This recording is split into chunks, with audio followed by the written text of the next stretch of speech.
2013 সালের ভয়াবহ রানা প্লাজা ধস থেকে অলৌকিকভাবে বেঁচে ফিরেছিলেন দিনাজপুরের পার্বতীপুরের নাসিমা বেগম। মৃত্যুর মুখ থেকে ফিরে আসা সেই নাসিমার জীবনের লড়াই শেষ পর্যন্ত থেমে গেল রাজবাড়ীর দৌলদিয়ায় পদ্মা নদীতে এক মর্মান্তিক বাস দুর্ঘটনায়। গত বুধবার বিকেলে ঢাকা ফেরার পথে এই দুর্ঘটনা ঘটে, যাতে অন্যদের সঙ্গে নাসিমা সহ একই পরিবারের 4 জন প্রাণ হারান। শুক্রবার জুমার নামাজের পরে স্থানীয় পারিবারিক কবরস্থানে নিহতদের দাফন সম্পন্ন হয়েছে।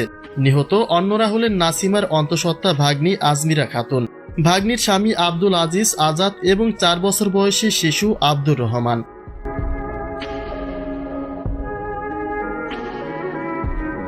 পারিবারিক ও স্থানীয় সূত্রে জানা গেছে, গত বুধবার বিকেলে নাসিমা তার ভাগ্নি জামাই ও শিশুকে নিয়ে ঢাকা যাওয়ার উদ্দেশ্যে বাসে রওনা হন। দৌলদিয়া পাটুরিয়া ফেরিঘাট এলাকায় পৌঁছালে নিয়ন্ত্রণ হারিয়ে বাসটি পদ্মা নদীতে পড়ে যায়। তাৎক্ষণিকভাবে ভাগ্নি জামাই আব্দুল আজিজকে জীবিত উদ্ধার করা সম্ভব হলেও অন্য 3 জন নিখোঁজ থাকেন। প্রায় 6 ঘন্টা পর রাত 11:30টার দিকে নদী থেকে নাসিমা সহ 3 জনের মরদেহ উদ্ধার করে আইনশৃঙ্খলা রক্ষাকারী বাহিনী। তবে মর্মান্তিক এই ঘটনার রেশ কাটতে না কাটতে নিহতদের মরদেহ নিয়ে বাড়ি ফেরার পথে কুষ্টিয়া এলাকায় অ্যাম্বুলেন্সটি আবারও দুর্ঘটনার কবলে পড়ে।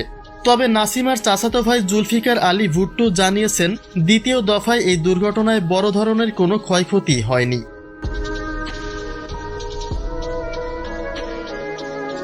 নাসিমা বেগমের জীবনের গল্পটি ছিল লড়াই আর সংগ্রামের। 2013 সালে সাভারের রানা প্লাজা ধসের সময় তিনি ওই ভবনে কর্মরত ছিলেন।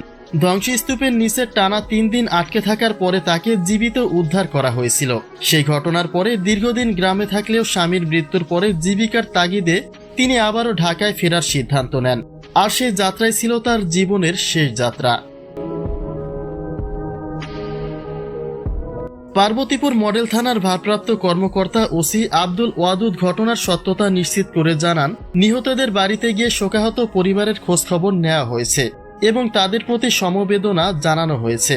পার্বতীপুর উপজেলা নির্বাহী কর্মকর্তা সাদ্দাম হোসেন জেলা প্রশাসনের পক্ষ থেকে ক্ষতিগ্রস্ত পরিবারকে নগদ 25,000 টাকা সহায়তা প্রদান করেছেন।